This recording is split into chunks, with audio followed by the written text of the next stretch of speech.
toutes et à tous, c'est Romain Daubry, la salle des marchés de Bourse Direct, pour notre brief et analyse graphique hebdomadaire de retour après 15 jours et un marché qui s'est plutôt pas mal comporté après avoir testé les niveaux d'alerte qu'on avait indiqués ensemble.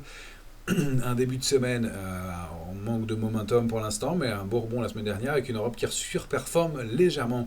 Merci à toutes et à tous pour vos likes, vos retweets, vos partages. Pensez comme toujours à vous abonner à la chaîne Bourse Direct YouTube et puis à nos comptes Twitter respectifs sur lesquels on essaie de publier le suivi et puis le rappel et le flow de tout ce qu'on peut publier sur les différents réseaux. C'est une bonne synthèse, un bon endroit pour avoir du suivi et puis du suivi de marché d'information dans la mesure du possible et notamment des positions ouvertes sur les marchés dérivés. Et en parlant de marché dérivés, c'est une semaine technique d'échéance des marchés dérivés du mois de mai qui se tient, puisque nous sommes donc le lundi 13 mai, il est 15h53, les marchés américains viennent d'ouvrir, et on sera donc vendredi 18 à 16h, vendredi 17 mai autant pour moi, ce sera l'échéance technique des marchés dérivés du mois de mai, avec comme toujours, à midi l'Eurostoxx, 13h le DAX, et puis 16h le CAC 40 futur. Donc un moment de technique pour des marchés et on va voir justement que du côté des marchés dérivés, je vais vous donner les niveaux d'intérêt. Depuis qu'on a rebondi sur l'Eurostoxx sur le niveau de 4921 points, on va aller revoir cette zone dont on a beaucoup parlé, 4880, 4915. Quand on a rebondi sur ce niveau-là, après avoir été la tester à nouveau, il y a eu un petit peu de construction d'intérêt. L'Eurostoxx a vu la création de 5,23% de contrats futurs. Donc globalement, par sol, un petit soutien acheteur, alors que même tout au long de la baisse, la position ouverte a diminué. Il y a eu un tout petit peu de pression baissière, mais vraiment symbolique, voire technique. Donc pour l'instant, ce qu'on voit, c'est que dans ce marché, les vendeurs ne se manifestent pas, plus personne n'ose vendre ce marché dans lequel les vendeurs se sont fait vraiment massacrer entre 2022 et 2023. Donc prudence de la part des vendeurs. Un soutien acheteur qui est un petit peu mou quand même si l'Eurostoxx 5,23. Sur le S&P, sur la même période, lui, il a rebondi de 4%. Le S&P, la position ouverte n'a augmenté que de 2,33%. Donc c'est pas beaucoup, il n'y a pas beaucoup de soutien. Et alors je ne parle pas du CAC 40, lui c'est carrément anémique. Je vais vous le donner quand même pour le principe. On a rebondi depuis le point bas, on a perdu de l'intérêt carrément. Il y avait 215 000 contrats futurs ouverts, c'est vraiment très très faible sur le CAC 40. 215 000 contrats futurs ouverts au moment du point bas sur le CAC 40.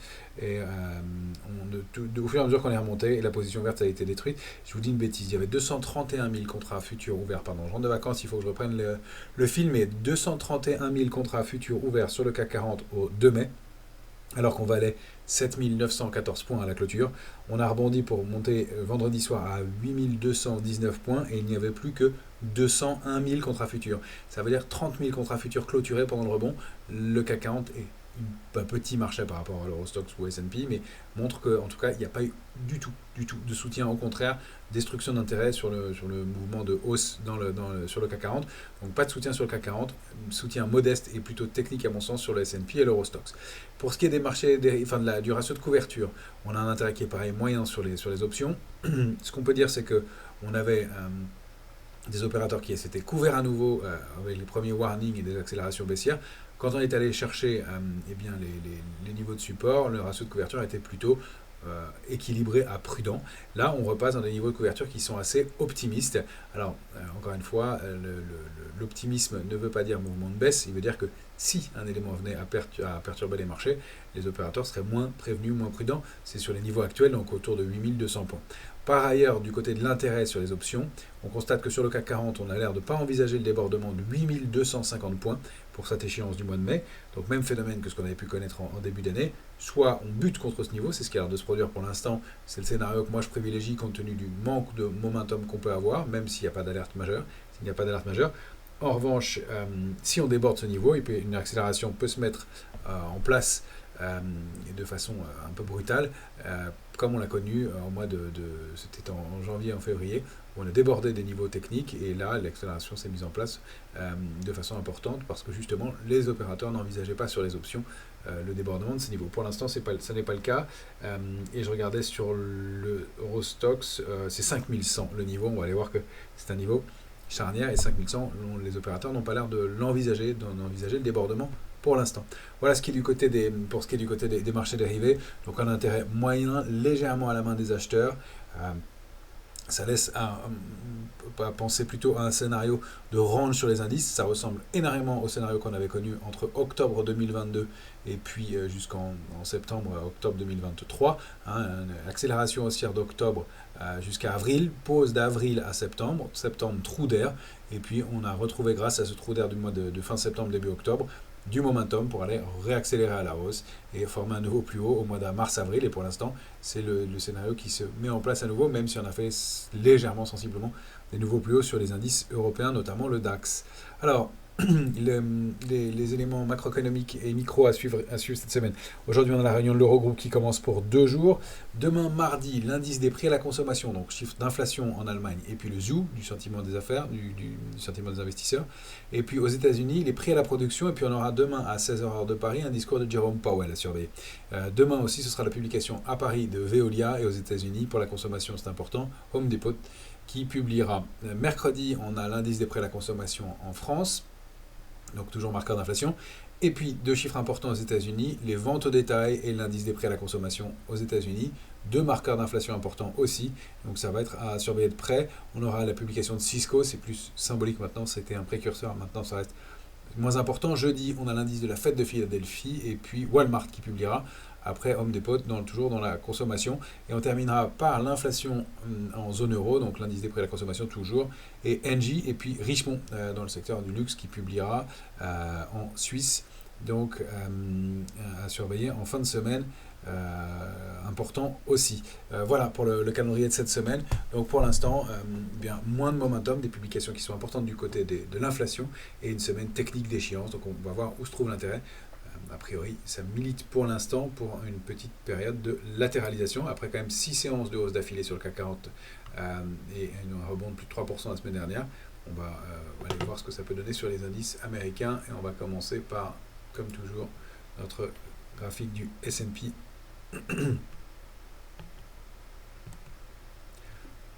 en hebdomadaire.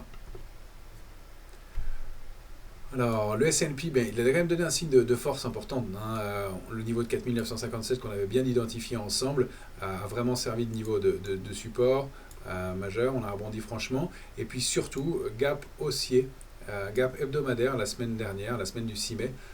On a entamé la semaine avec une... Pardon, je suis toujours à l'écran, je vous gêne. Voilà. On a entamé la semaine du 6 mai avec un gap qui n'a pas été comblé sur le S&P, qui reste donc toujours ouvert. Plus haut 5139,12, plus bas de la semaine dernière 5142. 42, légèrement ouvert, mais ouvert de 3 points, donc à surveiller. Maintenant, on arrive sur le S&P contre le niveau de résistance majeur, hein, les tops historiques du S&P. Voilà, donc en hebdomadaire, en tout cas, c'est à surveiller, mais ça, c'est plutôt un signe de force. Attention, c'est le retour sous ce niveau-là en intraday qui est gênant. J'ai reculé l'alerte de court terme à 4957 dans l'optique d'une latéralisation possible. Cette idée de calendrier joue aussi. On est à la moitié du mois de mai. L'adage boursier veut que sell in May and go away. On est toujours sur des éléments, encore une fois, qu'on prend avec des pincettes. On va les observer comme un élément probable quand on fait de l'analyse et de l'analyse graphique aussi. Notamment, on fait une enquête, on va mettre différents éléments de son côté. Et là, le but, c'est d'ajouter des éléments. Or, le facteur calendaire peut jouer aussi, et on voit qu'on manque un peu de momentum, il y a moins de drivers, la saison des publications est passée. Pour l'instant, ce qu'on peut en dire, c'est que bien, les chiffres de l'économie, globalement, sont un peu moins bons, donc les opérateurs sont plutôt rassurés par bien, une éventuelle baisse des taux, et puis l'inflation accélère un petit peu, mais elle est quand même moins forte que ce qu'on craignait. Et donc ça aussi, les opérateurs, on le salue pour l'instant. Ça peut paraître un peu paradoxal, cette situation, qui pourrait donner un phénomène inverse, mais pour l'instant, les opérateurs veulent voir du bon sens. En tout cas, la saisonnalité est à prendre parmi d'autres critères, et en tout cas, au mois de mai, on peut se demander si on va encore avoir du momentum avec tout ce qu'on a connu précédemment. Je retourne à mon graphique du S&P. On va aller le regarder en journalier. Alors j'avais laissé le petit biseau qu'on avait bien trouvé ensemble, détecté il y a une quinzaine de jours. Donc il s'est bien mis en place, il a bien fonctionné, la sortie du biseau s'est traduite par un rebond et on a même dépassé largement la cible idéale à 5168,40 puisqu'on a formé un plus haut la semaine dernière entre 5229 et 5244 à 5239. Alors, pour l'instant, on la voit, la dernière bougie de la semaine dernière était une bougie d'indécision, un grand doji. Aujourd'hui, c'est une petite toupie, encore plus d'indécision, moins de volatilité. On préserve 5229,20 qu'on avait identifié ensemble. On s'est installé dans un trading range plus haut, 5110, 5263. Il faudrait déborder ces bornes-là à nouveau pour accélérer, faire un mouvement. On a notre gap du 6 mai, du lundi 6 qui reste à combler ici. On avait eu un autre gap précédemment le vendredi 3 mai. Donc deux gaps d'affilée. Est-ce que ce serait gap de rupture, gap de continuation? Pour l'instant, les deux restent ouverts, même un peu, mais ils restent ouverts. Et donc, on voit qu'on manque de momentum dans une zone de résistance majeure. Donc 5244, pour moi, c'est le gros niveau à franchir pour aller chercher 5263. On voit qu'on n'y arrive pas tout à fait. On pourrait trouver des niveaux intermédiaires dans cette zone-là, mais vraiment, il n'y en a pas beaucoup. Il n'y a pas grand-chose. On voit que c'est ce niveau qui est pour l'instant qui fait office de blocage. Et puis, j'ai trouvé un petit canal haussier. Alors, petit, mais il est bien valable, hein, puisque c'est l'ouverture de la bougie du 3 mai, le plus bas du 8 mai, le plus bas du 9 mai. Et quand on fait la parallèle, on trouve bien, alors un peu avant, mais l'ouverture de la bougie du 24 avril, le plus haut du 26 avril, et on teste aussi la clôture de la bougie du mardi 23 avril. Donc on a un petit canal aussi, on voit qu'on n'arrive pas à aller chercher la borne haute à plusieurs reprises. Alors j'ai essayé de le resserrer, c'est pas très propre pour l'instant, mais donc voilà un point de repère et des niveaux voilà, on peut le voir comme ça aussi. C'est un peu mou. En tout cas, ce qui préfère regarder les horizontales. Donc sous 5229 en clôture, petite alerte. À 5203, la zone, on va dire 5203. J'ai enlevé des droites parce que sinon ça en faisait trop.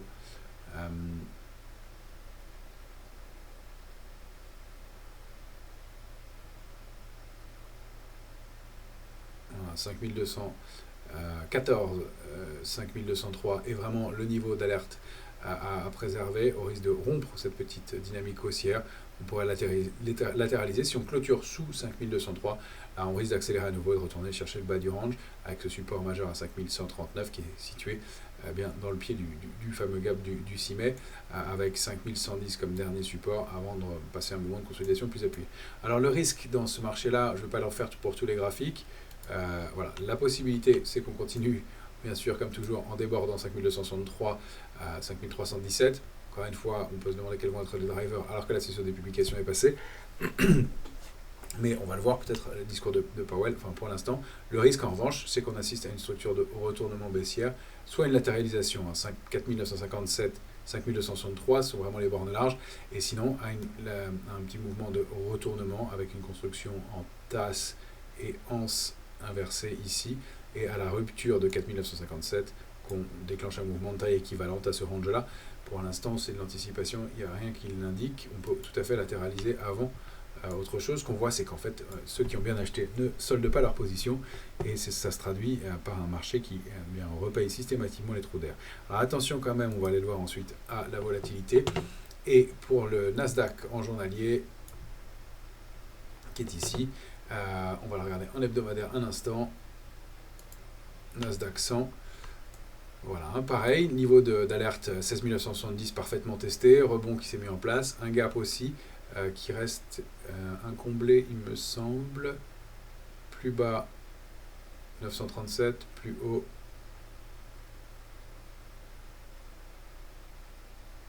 926, donc lui aussi reste ouvert ce gap hebdomadaire, donc pareil, un signe de force, et puis en revanche, niveau d'alerte à ne pas enfoncer. Ce petit gap hebdomadaire, c'est toujours un signe important.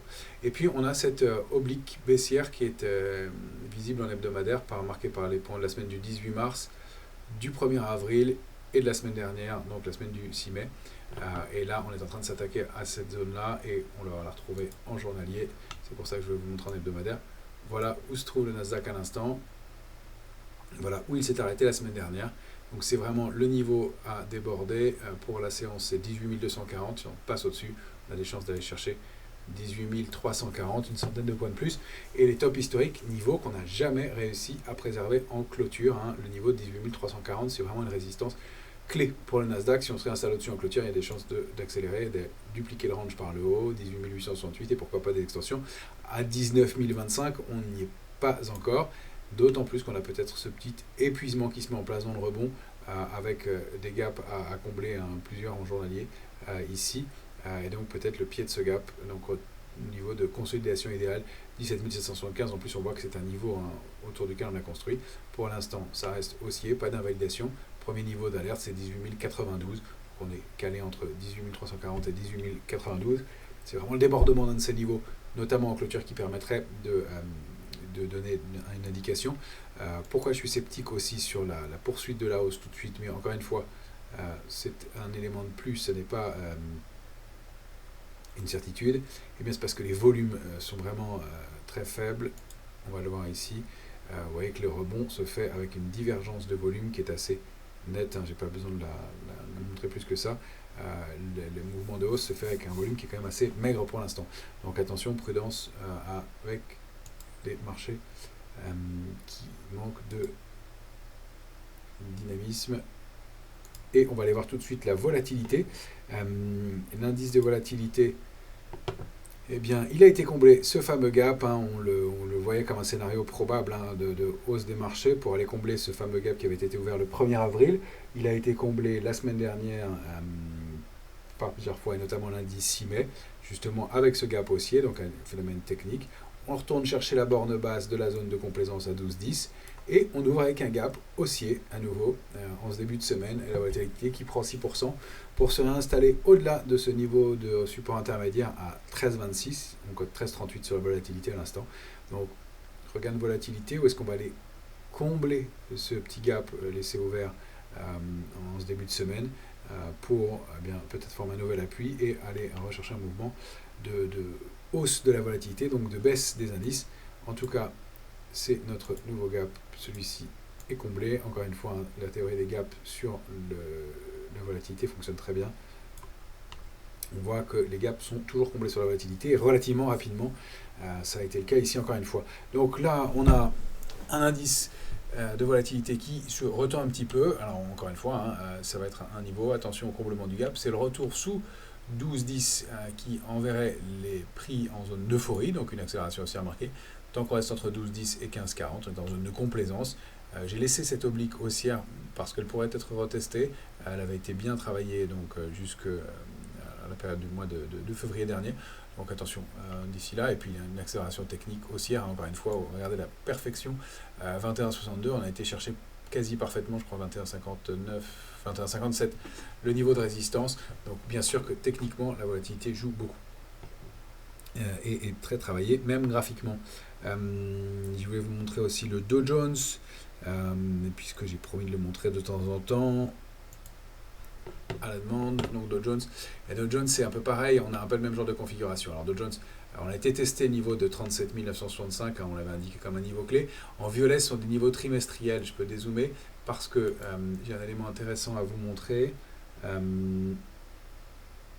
avec un éventuel sommet en pince sur le Dow Jones. Donc clôture de la bougie du premier trimestre et ouverture de la bougie du deuxième trimestre. Alors on est en plein milieu du trimestre pour l'instant, on est à la mi-mai, donc on est au milieu du second trimestre, donc rien de certain encore, mais à surveiller donc sommet en pince, la clôture de cette bougie là et l'ouverture du trimestre suivant qui se fait au même niveau. Donc attention à ça, à regarder, ça va être vraiment un niveau important, et d'ailleurs je vais le marquer graphiquement. J'attendais de vous le montrer pour l'indiquer. Voilà, c'est ici, c'est le niveau de 39 807. Si on se réinstalle au-dessus, on a des chances d'accélérer franchement. Pardon. 39 807, on a des chances de réaccélérer franchement, sinon ça va rester un plafond de verre important et un niveau vraiment à travailler pour accélérer. Donc toujours intéressant parfois de dézoomer pour aller trouver des signes clés comme celui-ci. Alors 39 807, pardon. J'aurais dû dupliquer l'autre, c'était plus simple. Autant pour moi. Voilà. En tout cas, en hebdomadaire, on avait bien cette figure d'épuisement. On n'est pas tout à fait allé chercher le pied du biseau. On a rebondi sur le niveau de support. On revient tester les points hauts. Et ce niveau de 39 807, on l'avait indiqué comme résistance.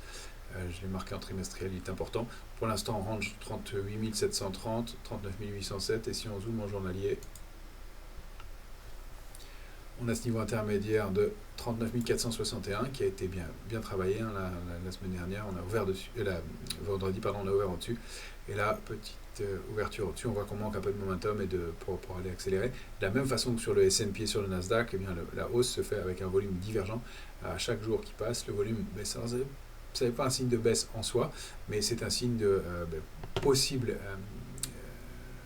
temporisation des marchés. Ça ne veut pas dire qu'on va se retourner. Et puis on a bien cette zone de congestion ici qu'on a formée avec un double appui.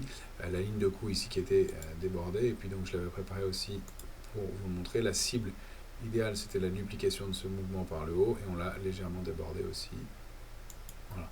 On est allé le chercher un peu au-delà de la résistance qui maintenant est support à 39 461. Donc voilà, on a aussi été chercher une cible, c'est un élément de plus pour que l'indice marque une pause possible. Encore une fois, pas de figure de retournement et la rupture de 39 461 bien, pourrait entraîner un petit mouvement de consolidation. Le gap aussi ici du 6 mai toujours reste, du 3 mai, vendredi 3 mai pardon, pour le Dow Jones, reste à combler. On va aller voir nos indices européens maintenant. L'Eurostoxx, bien toujours cette zone importante, hein, 4880, 4915, on l'a évoqué plusieurs fois ensemble, j'ai dit qu'on retournerait probablement la tester.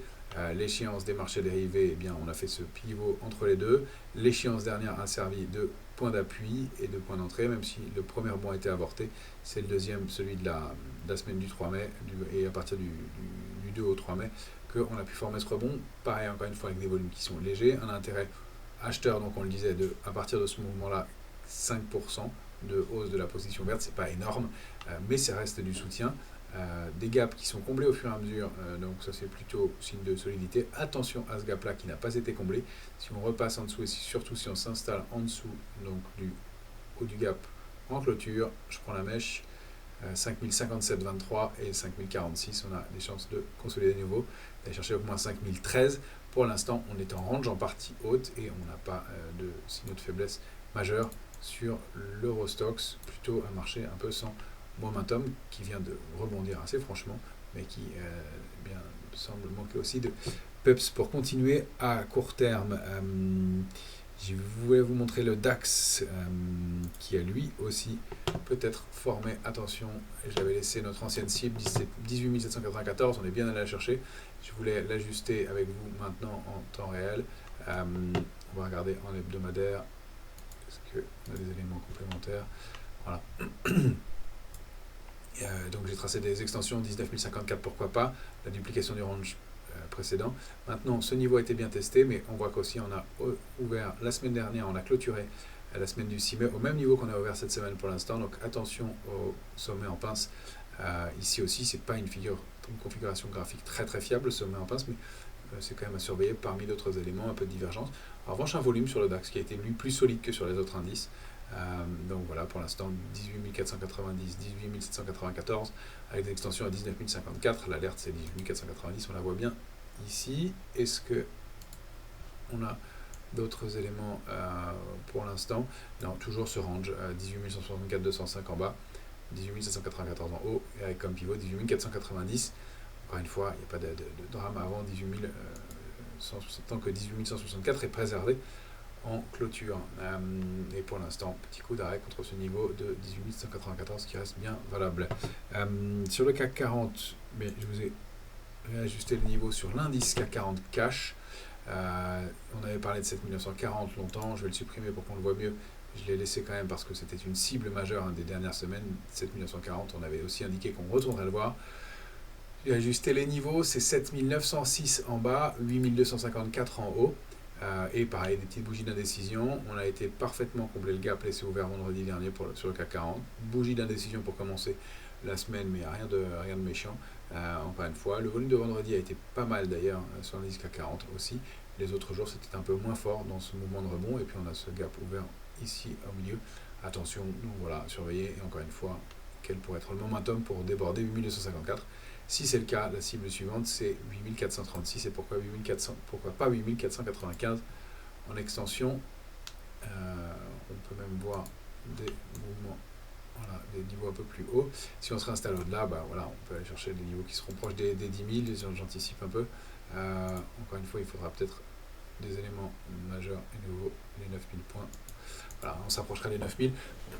Pour l'instant, il faut quand même passer 8254. On bute dessus, hein, même si on a formé symboliquement un plus haut la semaine dernière. C'est vraiment le niveau de résistance qu'on n'arrive pas à déborder pour l'instant, ce début de semaine. Sur les plus hauts, mais pas d'invalidation. 7906, première alerte, et en dessous 7376 comme niveau de support majeur.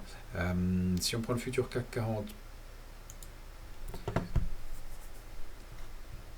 en 14 heures, bien, je vais faire une confidence, je n'ai pas réajusté tous les points depuis quelques jours, mais le niveau de 8194 semble bien testé. On a cette avancée bloquée aussi, hein, ce sommet en pince sur le CAC 40. Attention, donc beaucoup de sommets en pince entre la séance en 14 heures du 10 mai et c'est dans la même séance. Mais justement, ça permet de le détecter. On me demande souvent pourquoi j'utilise 14 heures, hein, sur le futur CAC 40. Le CAC 40 futur ouvre le CAC 40 ouvre à 8h du matin et clôture à 22h, ça fait 14 heures de cotation.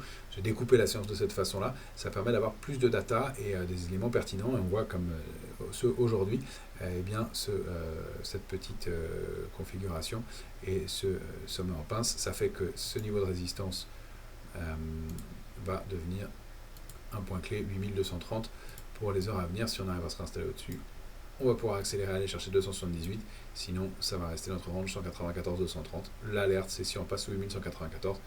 Encore une fois, il n'y a pas de figure de retournement à ce stade, ni d'épuisement, et même des réactions qui sont assez positives pour l'instant sur ce niveau de support. On va aller regarder maintenant quelques valeurs. Je voulais vous montrer Elior qui publie, attention, le 16, mais qui me paraît avoir une configuration intéressante. Je vais vous les montrer rapidement, mais Elior, voilà, des niveaux importants, 2,25, 2,50, 2,78, et on a peut-être en hebdomadaire cette fameuse tasse et 11 qui se forme avec ce marteau et donc une configuration haussière. Elle passe plus forte en force relative, les volumes sont plus forts dans les mouvements de hausse, donc si elle veut bien accélérer, on a la chance de dupliquer cette figure par le haut et donc de dupliquer ce range là pour aller chercher les niveaux de résistance majeurs et la figure qui est située ici. J'en profite pour les tracer avec vous.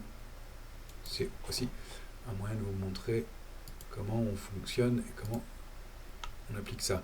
Elior, c'est une grosse recovery, hein. Elle a plongé depuis 2017, elle a largement subi Covid, elle a eu du mal à se remettre, mais il semble qu'il y ait une zone d'accumulation pour l'instant entre 1,84 et 2,96. Alors elle travaille un peu au-dessus, et là il y a quelque chose qui se met peut-être en place. En tout cas, elle reste valeur forte. Alors attention, encore une fois, elle publie le 16 mai.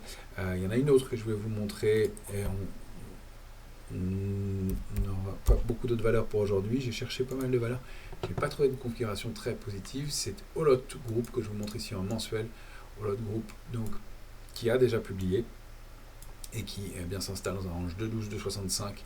Elle n'a pas réussi à en sortir par le haut pour l'instant, mais peut-être un petit peu de mieux pour un titre qui a formé au moins un double bottom depuis donc octobre 2023 sur le niveau de 2,12 et aussi en mars dernier, et puis à nouveau en avril, la période d'avril dernier, donc c'est au mois d'avril dernier, donc au moins double voire triple bottom, et ce débordement de 65 qui ouvrira la voie pour aller faire un mouvement de taille équivalent et aller chercher par le haut ce range pour aller chercher donc au moins 3,15. Alors ce sera un tout petit peu plus bas la cible, mais la résistance majeure c'est 3,15. Donc Olot à surveiller, qui donne une configuration de stabilisation après avoir là vous voyez 3,15, on va tomber pile dessus sur la résistance, donc pour corrobore le mouvement. Il faut passer de 65 en clôture. C'est un titre à regarder qui peut être intéressant pour une opération de moyen long terme. Alors évidemment, on avait bien évoqué Ramet ensemble. Là, c'est pour dire que les trains sont passés à l'heure. On a eu ce triple bottom, sortie de range, la cible à 90-30 parfaitement Testé, accélération haussière, la résistance majeure à 104,40. Il est peut-être temps de prendre un peu de bénéfice sur le titre avec cette bougie et ce test hebdomadaire de 104,40. On a déjà fait une bonne partie du chemin sur Eramet, peut-être une consolidation, mais un moment qui reste haussier et une sortie de long terme qu'on avait bien anticipé ensemble, tant mieux, et bravo à ceux qui l'ont suivi. Je voulais vous montrer aussi Pierre et Vacances, qui a une configuration intéressante. On avait testé le bas d'un canal et d'une ligne de tendance haussière de très long terme active depuis 22, testé plusieurs fois, et l'accélération haussière s'est bien mise en place. Là, on bute en journalier sur Pierre et Vacances sur un niveau clé qui est bien la borne haute de ce probable triangle. Donc testé plusieurs fois, et on voit que le titre bute pour l'instant, mais s'il en sort, le potentiel aussi est intéressant. Alors c'est un titre qui a tellement baissé que j'aurais dû même me mettre en échelle logarithmique. En tout cas, la sortie du triangle potentiellement donne 2,085 et puis ensuite 2,45 possible. En tout cas, c'est l'heure de la pause et la prise de bénéfice manifestement sur ce titre-là. Voilà les éléments que je voulais vous montrer pour ce début de semaine. D'autres choses, d'autres titres à voir, reprise en douceur, et on continue à suivre sur les réseaux sociaux. Merci encore une fois à toutes et à tous pour votre bonne humeur, vos messages sympas et vos likes, et pensez à partager, à liker. Ça nous permet de continuer à proposer ces contenus. Excellente semaine à toutes et à tous.